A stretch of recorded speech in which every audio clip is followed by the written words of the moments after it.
12 नवंबर 2023 का दिन था, तारीख थी और वक्त था सुबह 5:30 बजे। अचानक खबर आती है। ये खबर उत्तरकाशी के पहाड़ों से चलती हुई शहरों में पहुंचती है कि एक टनल जो रास्ता बना रही थी, मार्ग बना रही थी लोगों के गुजरने का, उनका सफ़र आसान करने के लिए, वो कोलैप्स कर गई है। उसमें मलबा भर गया है और उस टनल के अंदर 41 जानें हैं। वो मज़दूर हैं जो उस टनल को बना रहे थे।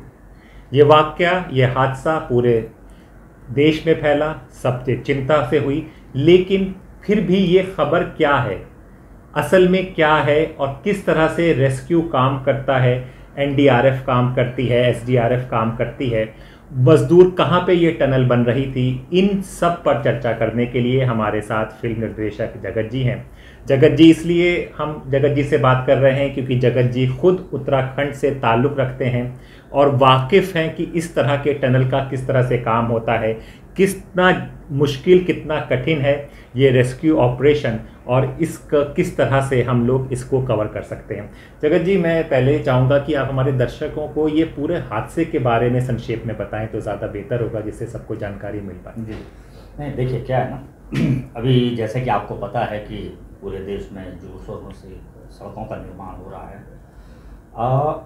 ये जो उत्तरकाशी डिस्ट्रिक्ट में जो ये है, मैं अभी एक्चुअली होके भी आया हूँ उधर ही कुछ टाइम पहले।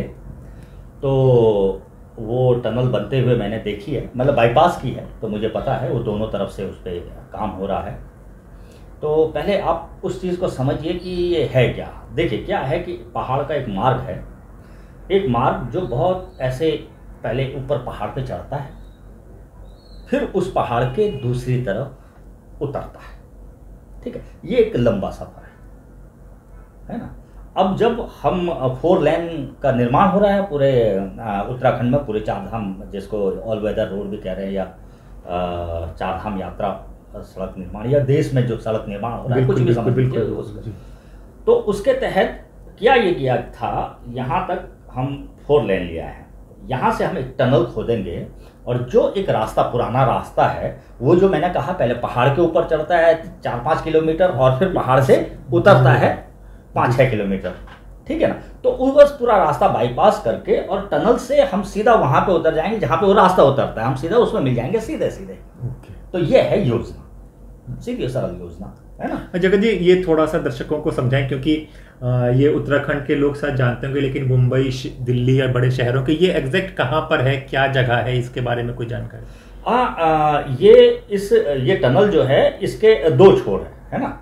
ये एक तरफ ये बड़कोट से चलती, बड़कोट से शुरू होती है, मतलब सड़क इधर से जाएगी तो बड़कोट से हम टनल के अंदर इंटर करेंगे। लगभग उसके नज़दीक एक बड़कोट एक जगह है, बल्कि मतलब आबादी क्षेत्र है बड़कोट, उधर से है।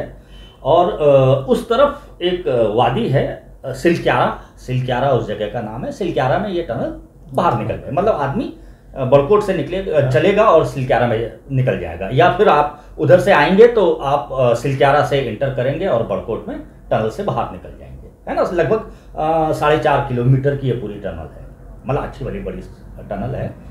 और इस पे काम चल रहा था ऑलमोस्ट, मतलब काम समझो आप ऑलमोस्ट हो ही गया था इस टनल का, कुछ मतलब बोरिंग जो टनलिंग जो है, वो टनलिंग का काम ऑलमोस्ट इसका एंडिंग पे चल रहा था मेरी जानकारी के हिसाब से। ओके, तो इसको इस तरह से समझिए। टनल क्यों बन रही है ये पहले आप क्लियर करिए, जिसको आप शायद नहीं समझ पा रहे होंगे न्यूज़ चैनल की वजह से। बिल्कुल। तो टनल इसलिए बनाई जा रही है उस सड़क पे क्योंकि वो सड़क ऑलरेडी है, अभी भी उस सड़क से लोग जाते हैं। तो वो सड़क चलती है, सिंगल रोड है, बहुत पतली सड़क है, जो एक पहाड़ी के ऊपर चलती है बड़कोट की तरफ से, और फिर पहाड़ी के दूसरी तरफ नीचे उतरती है। तो ये सब लगभग 10 से 12 किलोमीटर का आप पकड़ लिए, मतलब 10 किलोमीटर के आसपास का कम से कम ये स्ट्रेच है। ओके, ये पूरा एक सफर है जिसमें आपको चढ़ना भी होता है काफी हाइट पे, और फिर आपको उतरना होता है। बहुत पतली एक सड़क है, उस पर चलना होता है। अब क्योंकि जब 4 लेन निर्माण हो रहा था तो वो इतना मतलब बड़े पहाड़ के ऊपर जाने का कोई सेंस भी नहीं है, नई टेक्नोलॉजी है, नई सड़क है। तो अब क्या किया गया कि बड़कोट की तरफ से जहाँ से पहाड़ पे चढ़ना हम शुरू करते हैं, पहाड़ पे तो चढ़ ही रहे हैं, लेकिन जो टिपिकल पहाड़ पे ऊपर ये वाली सड़क पे चलता है उसको बाईपास करके हम एक टनल वहाँ पे योजना के हिसाब से खोदनी थी। और जिस टनल से आप गुजरेंगे तो सीधा आप जहाँ ये सड़क ऊपर चढ़ के 10 किलोमीटर चल के सफर नीचे उतरती वो 4.5 किलोमीटर में, लेकिन सीधा है ना। तो मुझे मतलब 10 से 12 ये आंकड़ा बहुत मेरे लिए फिट नहीं है, ज्यादा कम भी हो सकता है, तो इस पे मत जाइएगा, लेकिन एक अच्छा भला सफर है पहाड़ का, चढ़ाई का और ढलान का। उस चढ़ाई और ढलान के सफर को ये टनल बाईपास करती है क्लियरली, इसलिए टनल बन रही है। अब इस टनल में हुआ क्या है कि जो टनल बन रही थी, टनल का एक हिस्सा है ना, जो इसका सिलक्यारा वाला जो एंड है उस तरफ से थोड़ा सा अंदर टनल में, थोड़ा सा ही अंदर जाके, क्योंकि टनल का जो फेस होता है जिसको हम फेस बोलते हैं वो तो काफ़ी मजबूत होता है, उसमें बहुत सारा सीमेंट और कंक्रीट, लेकिन उस फेस से नज़दीक ही थोड़ा सा अंदर जा करके, और ज़्यादा भी नहीं बल्कि 80-90 मीटर अंदर जा करके ये टनल बीच में गिर गई। ओके, किसी भी वजह से गिर सकते हैं, अचानक बहुत ज़्यादा पानी आ जाता टनल में, पहाड़ का कहीं पानी, पहाड़ के अंदर बहुत बड़े बड़े पानी के स्रोत हैं, ठीक है जी जी। तो वो पानी अचानक उधर से फूट गया और उसका फोर्स इतना होगा कि वो टनल को गिरा सकता है, ये भी एक कारण है। दूसरा, अभी नेपाल में एक भूकंप आया था, जी जी, राइट। तो धरती के अंदर कुछ ना कुछ कंपनियां होती रहती हैं, तो कौन सा एक शॉक ऐसा आया कि जिसने, क्योंकि टनल कोलैप्स नहीं किया, टनल का एक हिस्सा गिरा, एक पर्टिकुलर हिस्सा गिरा, ठीक है ना। तो वो पर्टिकुलर हिस्से पे कुछ ऐसा प्रेशर, एडिशनल प्रेशर या एडिशनल शॉक ऐसा आया है कि वो हिस्सा गिर गया है। जो हिस्सा बताया जा रहा था कि टनल के हिसाब से, टनल में क्या होता है कि पहले तो खुदाई होती है, खुदाई के बाद उसमें वो लगते हैं, है ना, क्योंकि मेरे गाँव में एक हाइड्रो पावर प्रोजेक्ट बन रहा है, तो मुझे थोड़ा सा टनलों के अंदर जाने का और ऐसा काफ़ी, मैं गया टनल्स के अंदर, ओके। तो मेरे छोटे भाई का एक कॉन्ट्रैक्ट भी था उसमें, तो वो टनल में खुदाई के बाद एक पूरा सरिये का जाल, उस पर सीमेंट, मतलब पूरा जैसे लिंटर हम घरों में डालते हैं, तो ऐसा पूरा एक, और ये कई बार पहले से बने हुए होते हैं, कास्ट बोलते हैं उनको, बने हुए होते हैं, और ये बन करके अंदर जा करके एक हाफ मतलब सर्कल का छोटे छोटे पीस बने होते हैं, अंदर जा करके फिक्स कर दिए जाते हैं, तो वो हिस्सा मजबूत हो जाता है, यानी कि वो उस प्रेशर को थाम लेता है और वो कंप्लीट हो जाती है टनल, और इस तरह से आगे बढ़ते रहते हैं, है ना। तो उस तरफ ये पूरा काम हुआ था, लगभग, मैं बोल नहीं रहा हूँ, लगभग टनल ऑलमोस्ट फिनिशिंग वाले उस पे है। तो ये मजदूर काम करने अंदर गए और इसी बीच वो हिस्सा गिर गया, और वो हिस्सा बताया जा रहा है कि लगभग 60 मीटर के आसपास का मलबे का एक समझो ढेर है, जिसने 60 मीटर के आसपास कवर किया है उस टनल के अंदर, ठीक है। तो अब ये मजदूर जो अंदर थे वो अंदर ही रह गए, ये 41 मजदूर जो हमारे मजदूर भाई थे, जो वर्कर थे, मजदूर माने अब उसमें सब मजदूर मतलब वर्कर्स हैं, इंजीनियर भी हैं उसमें, मजदूर का मतलब सुपरवाइजर्स हैं। लोग शहरों में सोच लेते हैं कि वो जो मजदूर वो नहीं, मजदूर लेबर जो भी श्रमिक बोल सकते हैं, श्रमिक सब है, श्रमिक हम भी हैं सर, हम भी तो श्रमिक हैं ना, बिल्कुल। तो हमारे जैसे लोग उस टनल के अंदर काम कर रहे थे, जिसमें कोई सुपरवाइजर होगा, कोई सर्वेयर होगा, कोई ऑपरेटर होगा, है कि नहीं है, कोई रीडिंग लेने के लिए वहां गया होगा, तो ये लोग अपना अपना काम कर रहे थे, डेली रूटीन के काम कर रहे थे, जिनका टनल में ड्यूटी होगी वो टनल में काम कर रहे थे। 24 घंटे पूरी शिफ्ट इनके राउंड द क्लॉक होती है, अभी इसकी खत्म हुई उसकी शुरू होगी, है ना। मशीनें होती हैं अंदर, तो उसके ऑपरेटर होते हैं, और रीडिंग होती है, और मजदूर भी होते हैं, श्रमिक जो जिनको हम बोल सकते हैं लेबर, वो भी होती है, तो कई किस्म के लोग होते हैं। हाँ जगत जी, यहाँ तक हमने समझा कि किस तरह से टनल का कौन सा रास्ता है, क्यों टनल बनाई जा रही थी, वो पहाड़ियों पे चढ़ के उतरने की जगह फिर एक पूरा 4-4.5 किलोमीटर का एक रास्ता बनेगा, जिसको टनल का आधे से ज़्यादा काम हो गया, और 12 तारीख 5:30 बजे ये हादसा होता है कि टनल हो जाती है। फिर 17 तारीख का दिन आता है और टनल से कुछ आवाज़ें सुनाई देती हैं, तो उनको लगता है कि कुछ जिंदगियां हैं जी।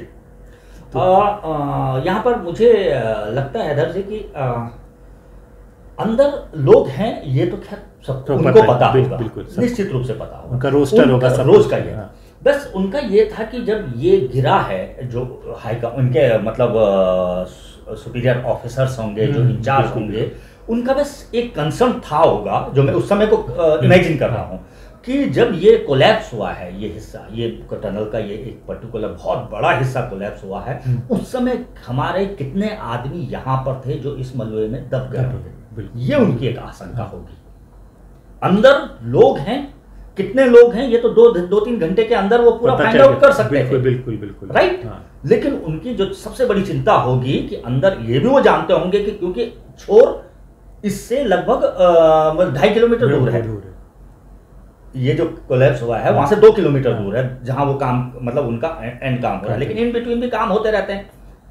बिल्कुल ऐसा नहीं है कि केवल आखिरी छोर पे काम हो रहा है, इधर भी काम हो रहा होगा, इधर भी कुछ सर्वे चल रहा होगा, उसका कई चीजें नापी जाती हैं, कई मैंने तो देखा है टनल का काम होते हुए।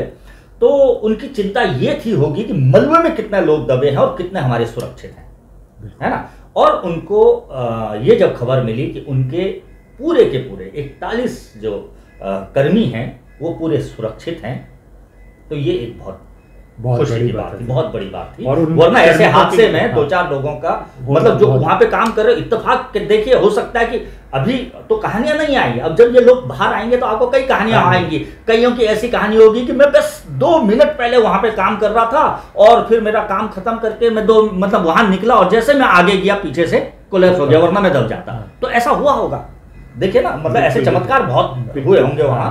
अदरवाइज केवल उस, और वो छोटा पैच नहीं है ना, वो पैच लगभग 60 मीटर का है सर, सोचिए। तो 60 मीटर में कोई भी आदमी उस समय नहीं मौजूद था, ये भी ऊपर वाले की एक मेहरबानी है, एक ऊपर वाले की हमको शुक्रगुजार होना चाहिए इस बारे में। तो ये एक घटना हुई है, ठीक है ना। अब जो आपकी बात थी कि हाँ, आप जो कह रहे थे अब रेस्क्यू पे अगर हम आए कि रेस्क्यू का फिर सोचा भी होगा, ये तो कंफर्म हो गया होगा कि भाई हमारे कितने लोग, पहले उनको सोचा, मैंने जैसा बताया कि पहले सोचा होगा भाई कितने इसमें हमको नुकसान हुआ है जानो माल का, है ना, और कितने हमारे सुरक्षित हैं, जो सुरक्षित हैं वो किस हालत में है, ये इनका एक कंसर्न रहा होगा। और जो इनको बहुत जल्दी क्लियर हो गया कि हमारे पूरे 41 जो हमारे कर्मी अंदर है वो सुरक्षित है। जी जी। अब डेफिनेटली नेक्स्ट स्टेप कि अब रेस्क्यू, उनको बाहर निकालना है, बिल्कुल, ठीक है ना। एक टनल के अंदर, वो एक टनल के अंदर फंसे, ठीक है ना, और उनको अब बाहर निकाला जाना है। तो ये खबर आग की तरह फैल गई, बड़े बड़े मतलब जितने भी हैं अपना मुख्यमंत्री, प्रधानमंत्री से लेकर के सब इसमें धीरे धीरे इन्वॉल्व हो गए, क्योंकि एक बड़ी घटना थी। और तो इसको रेस्क्यू का फिर प्लान बनाया गया, तो मैं उसको फॉलो कर रहा हूँ जब से ये हो रहा है। तो रेस्क्यू के इनके पास 3 ऑप्शन थे सर, ठीक है, जैसे कि आप लोगों ने न्यूज़ में भी देखा ही होगा, लेकिन मैं उसको अपने हिसाब से एनालाइज करता हूँ।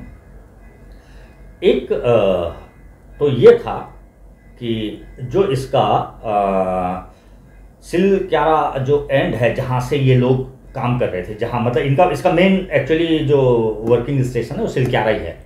फिर बाद में इन्होंने ये बड़कोट की तरफ से भी शुरू किया है। तो बड़कोट की तरफ से भी ये मतलब काफ़ी अंदर जा चुके हैं, मतलब दोनों तरफ से काम हो रहा था ना इस पे कि जल्दी हो जाए, है ना। लेकिन जो मेन स्टेशन है, जो काम, मैं क्योंकि उधर से गुजरा तो मुझे जो काम की प्रक्रिया से लगा, तो मेन स्टेशन इनका सिलक्यारा ही है, क्योंकि सिलक्यारा थोड़ा सा वहाँ पे इंसान नहीं, मतलब कोई बस्ती नहीं है, तो इनको काम करने में, अपना एक्सटेंशन करने में फ्रीडम मिलता होगा, तो वहाँ इन्होंने अपना मेन स्टेशन बनाया होगा, है ना। वो जो मैं समझ रहा हूँ, क्योंकि बड़कोट अपने आप में एक, मैंने बताया ना, एक छोटा सा एक शहर भी है, एक कस्बा भी है, तो बड़कोट के नज़दीक ये जो है ना। तो इन्होंने सिलक्यारा, तो सिलक्यारा की तरफ से इसमें एक ड्रिल किया जाए, जिसके आजकल जो मशीन का क्या नाम है, और ऑगर मशीन आप जो सुन रहे हैं, इससे हम एक छेद करें, ठीक है ना।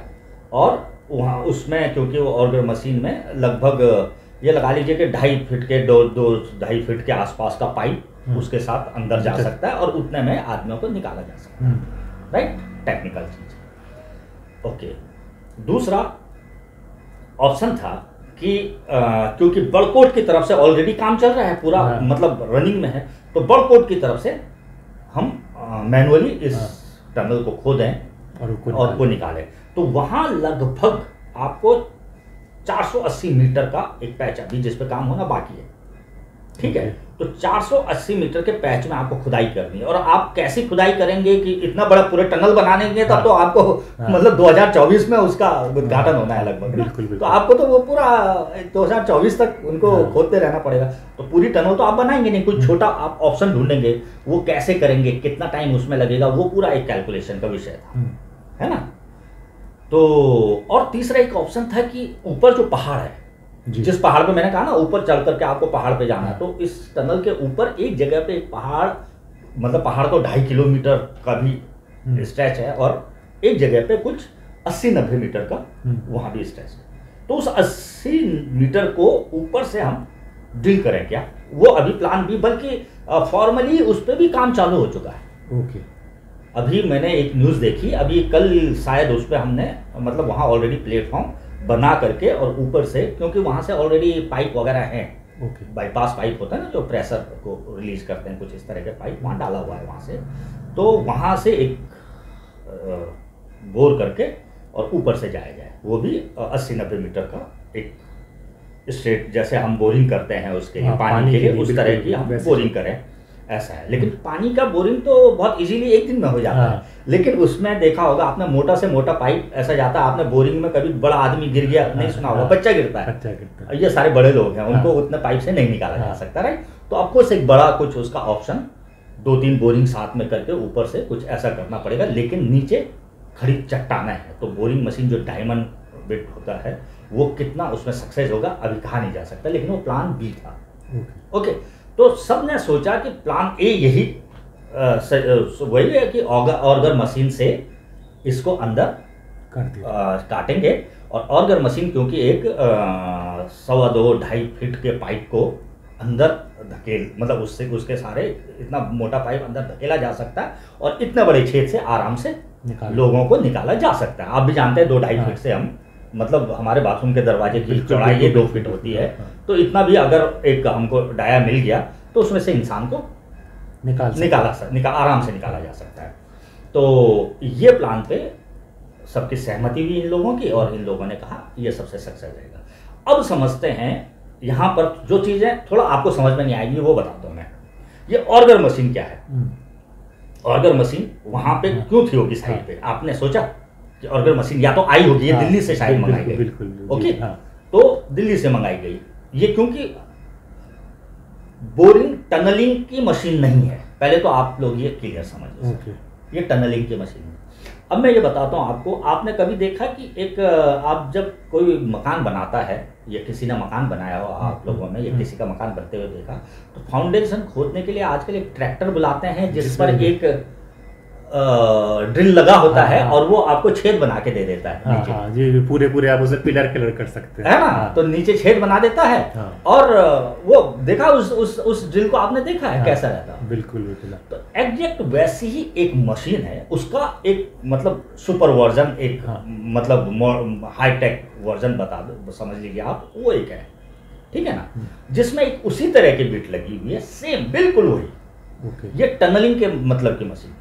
ये क्या है, ये जमीन पे छेद करने की है, लेकिन ये क्योंकि इसके बिट वगैरह हाई कार्बन स्टील से बने हुए हैं, तो ये सीमेंट और हार्ड सरफेस जो होता है उसमें भी छेद करके उसके मलबे को, यानी कि आगे को छेद करेगी, मलबे को पीछे को फेंकेगी, समझ रहे। तो मतलब खाली होता रहेगा, और ये जाएगी एक पाइप के अंदर से बाहर जाएगी, वहां छेद करेगी, जैसे ये थोड़ा छेद करेगी साथ में पाइप को प्रेशर मतलब इसी के अंदर घुसाया जाएगा, बिल्कुल, ठीक है। फिर ये मशीन वापस पाइप के अंदर आ जाएगी, फिर ये छेद करके पाइप के बाहर से निकलेगी, जैसे ये बाहर निकलेगी, जितना बाहर निकल जाएगी एक उसका अपना एक पूरा फिक्सिंग मीटर होगा, पूरा एक कैलकुलेशन होगा मशीन का, और मतलब किस तरह से उसको चलना है, और हाइड्रोलिक प्रेशर से, और ये जो बाकी पाइप है फिर उसको आगे भेज दिया जाएगा, ठीक है।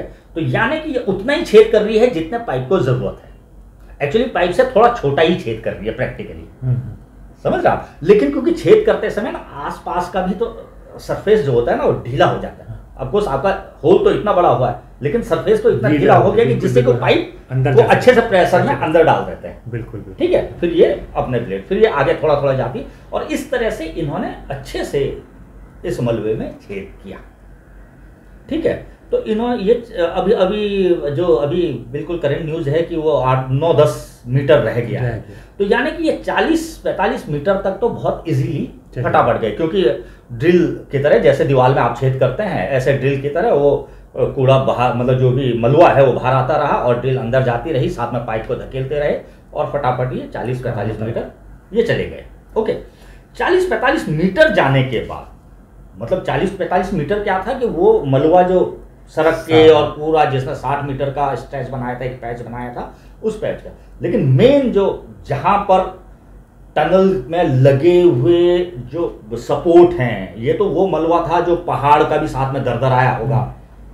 भाई 60 मीटर मलुआ कोई टनल का मलुआ थोड़ी आया, टनल का तो एक हिस्सा गिरा होगा, है ना। तो अगर वो 60 मीटर का टनल का पूरा हिस्सा भी गिरेगा तब भी आपके पास मलुआ उतना नहीं होगा, क्योंकि टनल खोखली है ना सर। बिल्कुल, टनल तो खोखली है, तो आपके अगर छत भी गिरेगी तो केवल छत का मलुआ होगा। छत का मलुआ 60 मीटर में भी होगा तब भी आप ऊपर से जा सकते नीचे से। तो ये पहाड़ का मलुआ भी आया होगा ना, मैंने बताया ना, जिस प्रेशर से ऊपर पहाड़ भी आया, तो वो मलुआ तो आराम से निकल गया। इस क्या ना, ये ऑर्गर मशीन ने काट लिया। लेकिन जब, क्योंकि ये ऑर्गर मशीन सीमेंट काट सकती है, इतना इनको मतलब इनका कहना है, हम उसके बारे में बहुत ज्यादा जानते नहीं और पढ़ाएंगे, लेकिन सीमेंट तक को, जैसे हमारी जो मैंने बताया फाउंडेशन वाली मशीन है, वो केवल मिट्टी को कर सकती है सर, पत्थर आएगा वो नहीं छेद बना पाएगी, राइट। तो ये लेकिन मशीन है, ये छोटे मोटे पत्थर को भी खींच लेगी, काट लेगी, हल्का फुल्का काटेगी तो नहीं पर खींच लेगी, है ना। और बड़ा बोल्डर आएगा तो अटक जाएगी, ठीक है ना। और लेकिन सीमेंट वगैरह का कोई स्लैब वगैरह है जो लगे हुए हैं, उनको ये काट सकती है। ऐसा ये टेस्टेड होगी मशीन, जो मुझे लगता है, और उसकी वजह से उसको भेजा।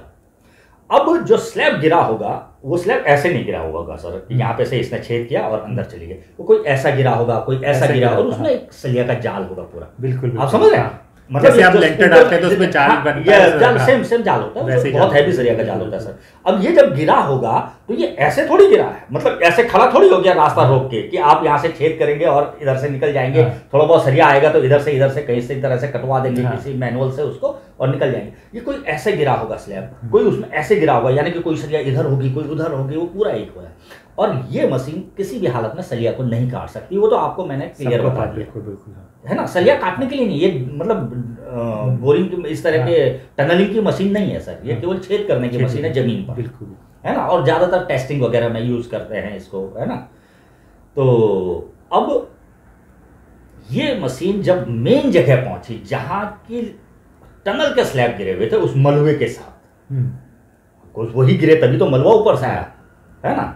तो वो मलबे के साथ उन पे गई, तो ये जैसे ही सलिया पे टकराई तो ये डैमेज कर देगी। अच्छा, अब इसका डैमेज होने का एक और चीज मैं बताता हूँ जो आप शायद आपको न्यूज से समझ में नहीं आ रहा होगा। मैंने बताया कि ये मशीन पाइप के अंदर रहती है, पाइप के अंदर से इसका बिड बाहर निकलता है, छेद करता है, छेद करता जाता है। जैसे जैसे बिड छेद करेगा, मलुआ पाइप के अंदर आकर के बाहर निकलेगा, उससे जो ये बाहर निकलने के लिए उसमें वो होती है पूरी एक चैन, है ना, उसके सहायता से क्या बोलते हैं उसको, अभी दिमाग में नहीं आ रहा था। तो वो मलुआ पाइप के अंदर आएगा और जैसे ही बिड थोड़ा सा आगे जाएगी तो पाइप भी आगे खिसका दिया जाएगा, फिर आगे बिड जाएगी, पाइप भी आगे खिसका दिया जाएगा। दिस इज द प्रोसेस जो मैंने बताया आपको। अब इसमें प्रॉब्लम यह है, बिड तो आगे है, अब बिड काम कर रही है और सरिया पे बिड टूट गई, ठीक है सर। अगर बिड टूटेगी, वो तो एक मतलब चौड़ी बिड है ना ऐसी, क्योंकि वो, लेकिन वो बिड टूट करके वो पाइप से बड़ी हो जाएगी सर, क्योंकि उसका बिड खुल जाएगा तो पाइप के अंदर वापस नहीं आ पाएगा। यानी मशीन मतलब मशीन खोल करके उसका बिड को छोड़ना पड़ेगा और बाकी जो उसका सिस्टम है पीछे का वो निकालना पड़ेगा सर, है ना। वो ऑटो ही है, वो मशीन ऑटो ही खुल जाएगी, मतलब इसी के कारण जो भी डिले हो रहा है वो शायद इसी के वजह से, ये सबसे बड़ा प्रॉब्लम है सर उसके साथ, समझ रहे हैं आप। जी। तो अभी पहले भी ये हो चुका है, तो पहले एक्चुअली जो बिड है उसको उतना बड़ा नुकसान, मतलब वो इतना कटी और सरिया में फंस गई, तो इन्होंने उसको घुमा के उल्टा सीधा, जैसे होता है ना कोई चीज फंस जाती है तो आप उसको उल्टा सीधा करके और उसको पूरा मशीन पूरी बिड को बाहर निकाल दिया।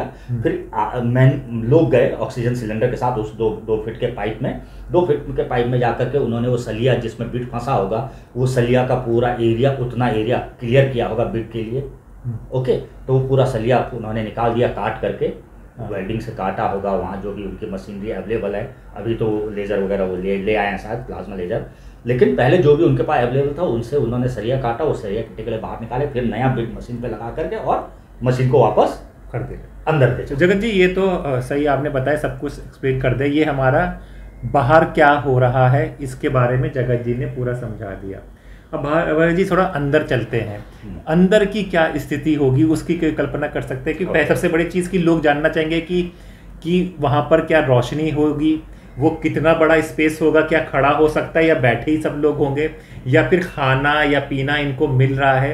तो वो हमें पता है कि वो सब आकर हमें पता चलेगा, लेकिन आपको अनुभव अगर कुछ हो तो किस तरह से के बारे में? मैं बिल्कुल उसमें मैं आपको बहुत क्लियर बता देता हूँ। तो अभी जो मैंने बताया वो फर्स्ट फेलियर था, उसके बाद वो क्लियर हो गया था और आगे चले गए, ठीक है। इसके बाद अभी जो सेकंड चल रहा है उस पर हम लास्ट में आएंगे, क्योंकि वहीं पे चल रहा है, वहीं पे अभी बिल्कुल स्थिति वहीं पे है, और आगे क्या प्लानिंग है उस पर हम लास्ट में आते हैं।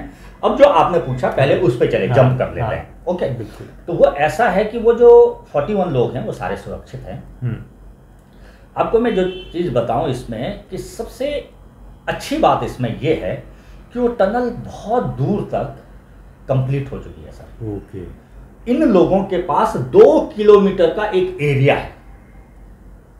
ये चाहे तो सुबह पूरा 2 किलोमीटर मतलब एरिया पूरा रन कर सकते हैं, यानी कि इनके पास एक बहुत खुला स्पेस है। और टनल सर, जो ये टनल है, आप कभी भी आप रेलवे की टनल से जाएंगे तो बड़ी छोटी होती है सर रेलवे की, लेकिन आप कभी रोडवेज की टनलों में अगर आप गए होंगे तो ये पूरी टनल रेडी है, यानी कि उतनी बड़ी टनल है सर। ओके, आप समझ रहे हैं? तो इसका जो मतलब जो टनल है वो छोटी नहीं है, मतलब जो टनल बहुत ही बड़ी मतलब टनल है, जिसके अंदर इस तरह का मतलब आप बहुत फंसे हुए होंगे ऐसा नहीं है।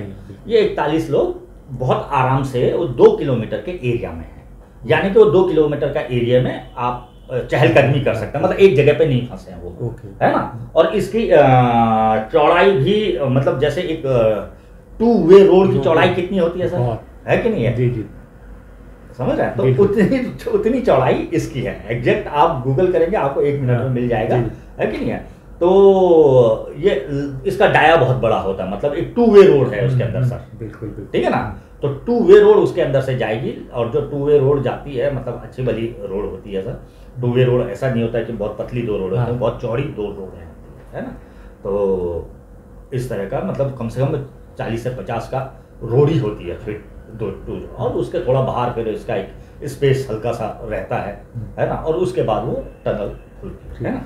टनल की हाइट भी अच्छी भली होती है ना, कि मतलब वो ऐसा नहीं होता कि इंसान की हाइट की या किसी गाड़ी की हाइट की, वो उसमें हैवी ट्रक भी चलते हैं, उसके बाद भी स्पेस चाहिए। और दूसरा क्या होता है कि वैक्यूम न बने, प्रेशर न बने, तो बहुत बड़ी बनाई जाती है, क्योंकि गाड़ियाँ स्पीड से चलती हैं तो वैक्यूम बन सकता है, तो उसमें इनफ एयर हो, उसके लिए वो टनल्स काफ़ी बड़ी बनती है। तो टनल में ऐसा दिक्कत नहीं है कि उनको बहुत घुट करके रहना पड़ रहा होगा।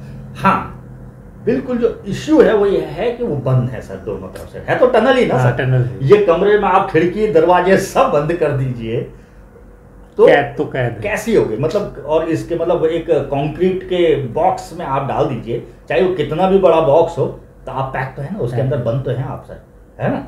तो वो एक जिंदगी मतलब अलग किस्म की होगी उनकी मानसिक दशाओं पे क्या मतलब उनके हो रहा होगा परिवर्तन, वो तो बिल्कुल एक विषय है। और किस किस तरह के लोग हैं सर, कितना मजबूत आदमी है कोई कितना कमजोर आदमी है, सब पे डिपेंड करेगा ना सर। ये कुछ लोग तो बिल्कुल उनको फर्क ही नहीं पड़ रहा होगा, अरे यार मेरे काम का ऐसा होता है ऐसा, भाई लोग कोशिश कर रहे हैं और उसको बिल्कुल कॉन्फिडेंस होगा, अरे मैं निकलूंगा, क्यों नहीं निकलूंगा, 1 साल बाद भी निकलूंगा तो निकलूंगा, उसको कोई फर्क नहीं। एक आदमी ये होगा कि जो पहले दिन से ही बहुत घबरा गया होगा और वो किस मानसिक दशा में होगा, तो अलग अलग किस आदमी का अलग अलग एक टेम्परामेंट होता है सर। तो इस तरह के 41 लोग हैं ना सर उसके अंदर, तो इस तरह का है। लेकिन जहां तक आपने बात की स्पेस की, तो उसकी कमी नहीं है कि नहीं, उसकी कोई कमी नहीं है। और इनके लिए एक सप्लाई पाइप भी है ऊपर से, जो मैंने बोला एक प्रेशर पाइप और इस तरह का एक शाफ्ट ऊपर से रहता है, टेस्टिंग शाफ्ट, और ऊपर से कई शाफ्ट डाले जाते हैं। तो वो शाफ्ट के थ्रू इनको जो भी मेडिसिन, इवन ऑक्सीजन, इवन खाना वहां से डाला जा रहा है, तो इन तक सप्लाई सब कुछ मिल रहा है कि नहीं है।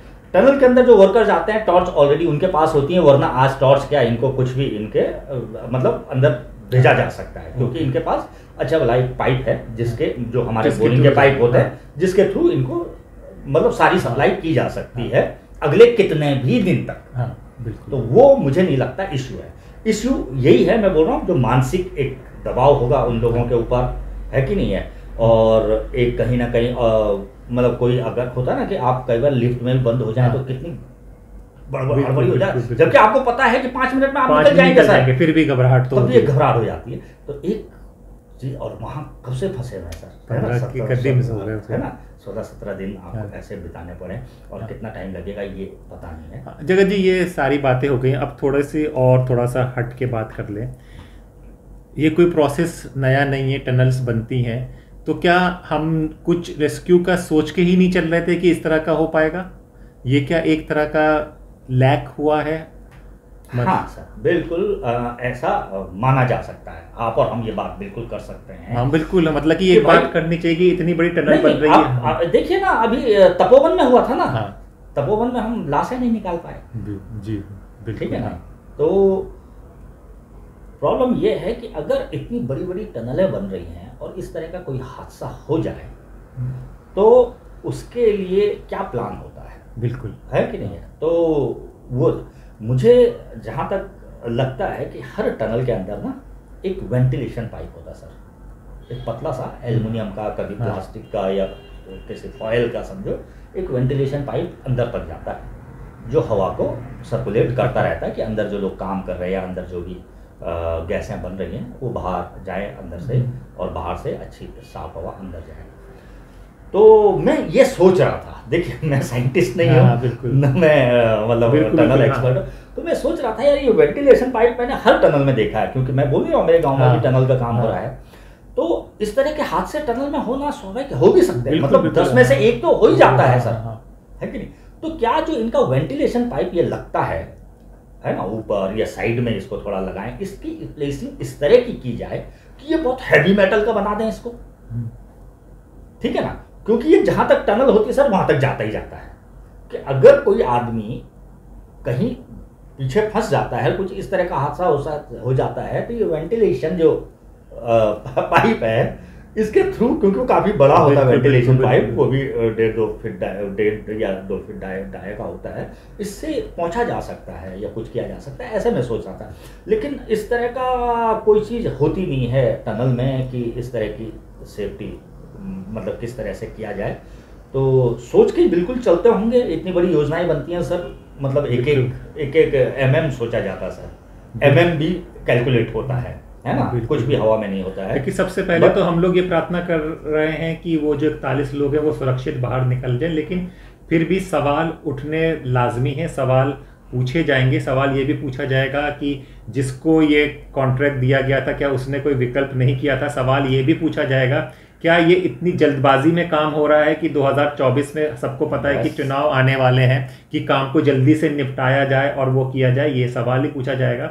सवाल मीडिया पे भी पूछा जाएगा। मीडिया, अगर आपको याद होगा, आज से 15 साल पहले एक बच्चा प्रिंस था, प्रिंस ट्यूबवेल में गिरा था, तो मीडिया 24 घंटे 48 घंटे उस चीज़ की कवरेज करता रहा था। और सवाल हमारे देशवासियों पे भी पूछा जाएगा कि जो मैच पे वर्ल्ड कप में लगे रहे थे और बाद में उनको इस 41 दिन का ख्याल आया था। जगत जी, ये सब हादसे होते थे। आप विदेशों में भी रहे हैं, आपने विदेशों का भी प्रोसेस देखा, आप US में जाते रहे हैं। क्या इतना दिन अगर कहीं विदेश में होता तो ये वक्त लगता जो इतना लग रहा है चीज़ों का? नहीं, मुझे लगता है डेफिनेटली उनके पास ज़्यादा सॉलिड प्लान होते। यहाँ पर बिल्कुल दिखा हर कोई रहा है कि हम पूरा वो कोशिश कर रहे हैं। मैं जान रहा हूँ इस समय जो हो रहा है वो हो तो रहा है, लेकिन वो विकल्प नहीं था।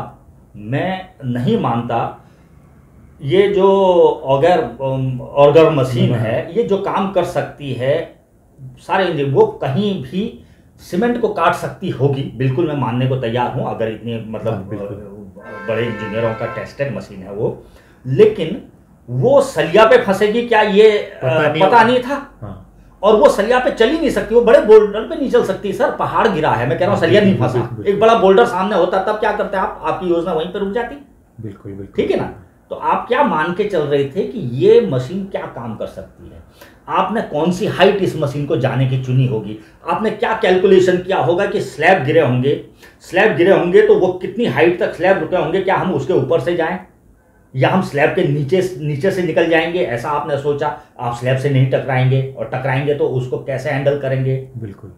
क्योंकि वो मशीन तो एक जिस तरह का सलिया इस कंस्ट्रक्शन में यूज होता है, उस सलिया के साथ घूमेगी तो उसके पूरे ब्लेड को, क्योंकि उसके पूरी प्लेट्स हैं सर, वो कोई ऐसा बिड नहीं है लोहे का सॉलिड डायमंड जिससे हम वो करते हैं, मतलब ड्रिल करते हैं, या ऑयल इंडस्ट्री में जो यूज होता है डायमंड ड्रिल, वो नहीं है सर।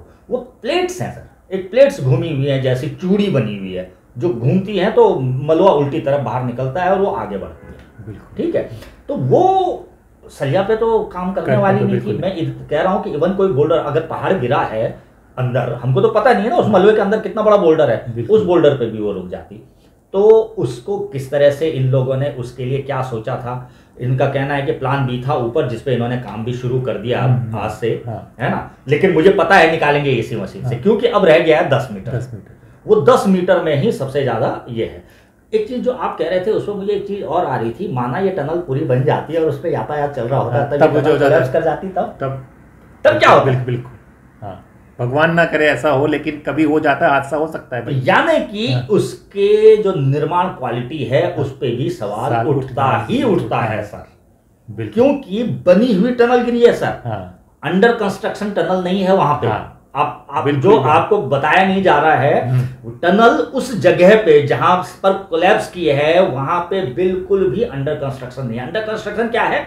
उस पे रोड जो कि टनल कंप्लीट होने के बाद बनेगी, उस पे लाइट्स, उसकी ब्यूटी, वो अंडर कंस्ट्रक्शन है। लेकिन टनल जितनी बन सकती है, जो टनल में होना है, वो सब हो चुका है सर वहां पे। बिल्कुल वहां पे कुछ ऐसा नहीं रह गया कि यहाँ अभी हमको और मजबूती के लिए स्लैब लगाना था, यहाँ पे हमको मतलब प्लस्तर करना था या चिनाई करनी थी, ये कुछ ही नहीं है सर। टनल वो कंप्लीट है जो गिरी है, तो कंप्लीट टनल गिरी है। यानी कि ये अगर कंप्लीट होने के बाद, यानी कि उद्घाटन के बाद यातायात खुल जाता तब गिरती, तब क्या होता सर? यात्रा सीजन में गिरती, तब क्या? गंगोत्री यात्रा का मार्ग है सर, बिल्कुल। तब क्या होता? गंगोत्री यमुनोत्री को वही जोड़ता है, वही मार्ग, ये बता दूं मैं आपको। ये वाला जो टनल की बात हो रही है, ये गंगोत्री यमुनोत्री को यही जोड़ेगा मतलब वो रास्ते को, बिल्कुल जो गंगोत्री यमुनोत्री एक साथ करते हैं उसके लिए है ये। तो तब क्या होता, कितने गाड़ियां होती? तो ये चीजें तो एक बार ये सवालिया निशान तो है सर, इस पे तो बिल्कुल बात होनी चाहिए और न्यूज चैनलों को इस पे बात करना चाहिए और इस पे रिसर्च करना चाहिए कि ये कैसा है। क्योंकि ये अंडर कंस्ट्रक्शन टनल बिल्कुल है, लेकिन जो हिस्सा गिरा है वो टनल के रूप में पूरी तरह से निर्मित हो चुका था। वो हिस्सा पूरी तरह निर्मित हिस्सा था, जिस पर एक ऐसा प्रेशर आया है कि एक पर्टिकुलर हिस्सा उस टनल का गिरा है और उसी रास्ते से बहुत सारा ये 60 फीट का मलबा उस टनल में भर गया है। और बिल्कुल सर, इस पे भी चर्चा होनी चाहिए कि पहाड़ पे जो इतना कंस्ट्रक्शन का काम हो रहा है, इतना बराबर चल रहा है, विकास ज़रूरी है, विकास सब चाहते हैं, लेकिन जो पहाड़ है, पहाड़ की जो खूबसूरती, पहाड़ की जो नेचुरलिटी है, उस पर इतना कंस्ट्रक्शन का जो लोड पड़ रहा है, वो पहाड़ सह पा रहा है कि नहीं है पा रहा। आए दिन हम देख रहे हैं कि हेलीकॉप्टर उतर रहे हैं, कंक्रीट का पूरा एक जंगल बनता जा रहा है, शहर की तरह तब्दील हो जा रहा है। तो ये जब किया होगा, टनल का किया होगा, ज़रूर इसको टेस्ट किया गया होगा पहाड़ को, कि पहाड़ के अंदर है कि हम कर सकते हैं, कि आगे हो सकता है, हादसा नहीं हो सकता। ये कई सवाल हैं जो पूछने चाहिए, क्योंकि भाई ज़िंदगी है, ज़िंदगी सबसे ज़्यादा इम्पॉर्टेंट है और हम लोग विकास ज़िंदगी को अच्छा करने के लिए ही कर रहे हैं। विकास अगर ज़िंदगी ना रहेगी तो विकास का कोई मतलब नहीं रहेगा। तो हर चीज़ के साथ करना है कि किस लिए ये हुआ, इस पे ज़रूर बात होनी चाहिए। इसलिए नहीं कि किसी को छोटा या नीचा दिखाने के लिए, इसलिए ज़रूर होनी चाहिए कि आगे इस तरह के हादसे ना हो। हम इसीलिए ये चर्चा कर रहे हैं कि आगे इस तरह के हादसे ना हो, इसलिए इस पर बात होनी चाहिए। आगे क्या रहेगा इस पर भी हम चर्चा लेंगे। आज का वक्त यहीं तक था। आगे हम जगत जी के साथ आएंगे या किसी और गेस्ट के साथ आएंगे। और ऐसे आखिरी में जो आपने बात की उसको मैं इस तरह से कंप्लीट करता हूँ सर जी, जो लोगों आपके ऑडियंस को भी पता होना चाहिए।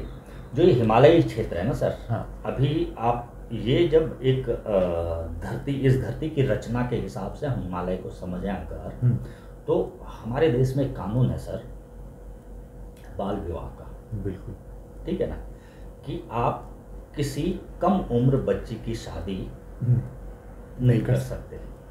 हिमालय वैसे, यानी कि वो गर्भ धारण नहीं कर सकती सर, वो खुद मर जाएगी या फिर व्यथित हो जाएगी। हिमालय अभी वो बच्ची है सर इस धरती की रचना में। हिमालय के पहाड़ अभी परिपक्व नहीं है सर, वो बिल्कुल किशोरावस्था में भी नहीं, मतलब पहुंच ही रहे हैं, अभी पूरे पहुंच रहे हैं, अभी बाल्यकाल में है सर, ठीक है ना। लगभग 1 लाख 2 लाख साल बाद वो जवान होंगे सर। ठीक है। तो ये अभी ये पूरा हिमालय हमारा धरती की रचना के हिसाब से किशोरावस्था में है, ठीक है ना। और इस किशोरावस्था में जिस तरह के प्रहार इस पहाड़ पे किए जा रहे हैं वो उसको नहीं सह सकता है ना। जैसे कि एक बाल विवाह इसलिए नहीं किया जाना चाहिए क्योंकि एक किशोरी गर्भ धारण नहीं कर सकती है। इसी तरह ये किशोर पहाड़, ये हिमालय, ये किशोरावस्था का पहाड़ जिसका नाम हिमालय है, ये अभी पूरी तरह से परिपक्व नहीं हुआ है ना। और इसकी कम उम्र में ही इसको इस तरह से जो ओवर एक्सप्लॉइट किया जा रहा है, तो ये बड़ा दुखद है। मुझे उम्मीद है कि जगत जी की ये बात, क्योंकि हम लोग सोशल मीडिया और डिजिटल दुनिया में हैं, तो नया यूथ, नया बच्चा इस तरफ ज़्यादा है, तो ये बात को समझेगा और आने वाले अपने देश को और सुंदर और मजबूत बनाएगा। आज की चर्चा इतनी, फिर होगी आपसे मुलाकात, तब तक के लिए नमस्कार।